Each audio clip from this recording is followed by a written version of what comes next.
Hey, All good? Okay. Let's do it. Hi, I'm Pritesh. Hi, I'm Charlie. Charlie is a career coach and an experienced marketing recruiter who recently helped me in figuring out what I want to do with my career. And Pritesh is an experienced marketing professional who's had a well-refined approach to figuring out what he wants from his career and a robust approach to getting there. Everything has changed in 2020 around how we interact. How does someone nail an interview in these times? I think we've discussed some of the preparation in detail. Interviewing over video is now considered the norm. And I actually think in a kind of post-COVID world, I think a lot of companies will favor a first stage interview over video anyway. Obviously, it saves quite a lot of time for the interviewee, and obviously for the interviewer, it's perhaps a bit of a quicker process as well. I think there's a danger that because it's video, not face to face, there's a kind of a lack of commitment sometimes from clients that, it's very much seen as a kind of first stage screening call. I've heard those kind of phrases before. So for example, if the interview comes through as a half an hour invite into your Outlook calendar, you've got to be aware of time and be aware that that's done for a reason. So it's likely to be far more top line. So you've got to think, is this a quick chat or is this going to be an in-depth interview?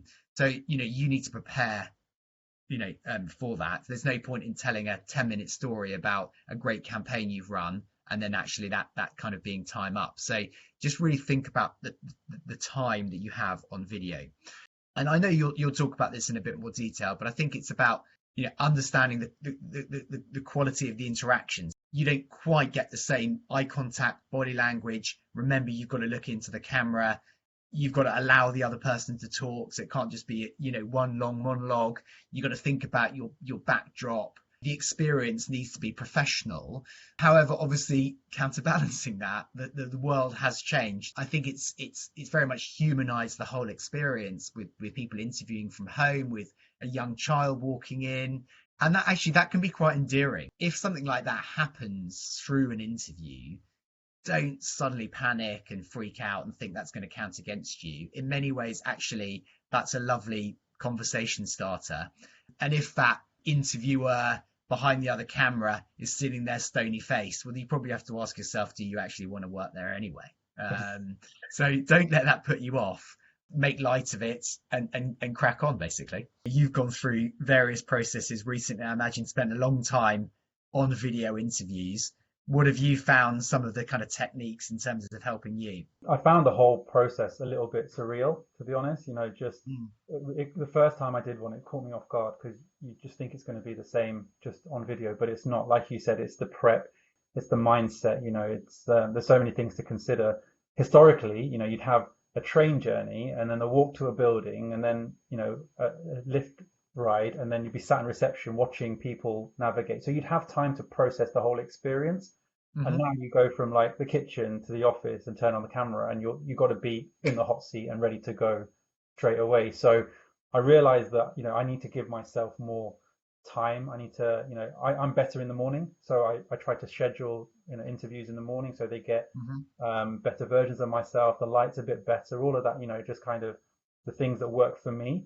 I'd go for walks. I'd go for a little 5-minute walk around the block and call someone like I call my parents. And the reason I did that is one, to get some fresh air and get into a bit of a headspace, but two, to actually start speaking. Because one thing we're not doing is speaking to people around us. I was kind of reading my notes in the morning and then the first time you speak out loud to the person that you're trying to have an articulate conversation with. So I started to make sure I had conversations to warm up almost, to be able to speak properly. Interesting. Yeah, kind of.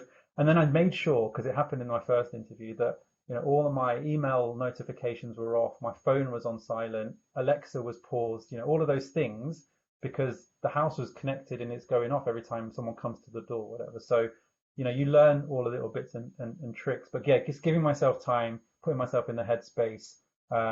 We've prepped hard, we've got the notes, and then just being in the zone, just trying to for that half an hour, just be with that person, be in the zone, because it's so important to be present. You're not in an office, so there's lots of distractions. So just be practicing really hard to be right here, right now is the best advice I could give. Very good. No, thanks, Pritesh. I think it's going to be really useful for people, especially at the moment. So thank you. Thanks for watching. To connect with Charlie at Fay and Partners, head over to fayandpartners.com. And to connect to Pritesh, find him at pchoan.com.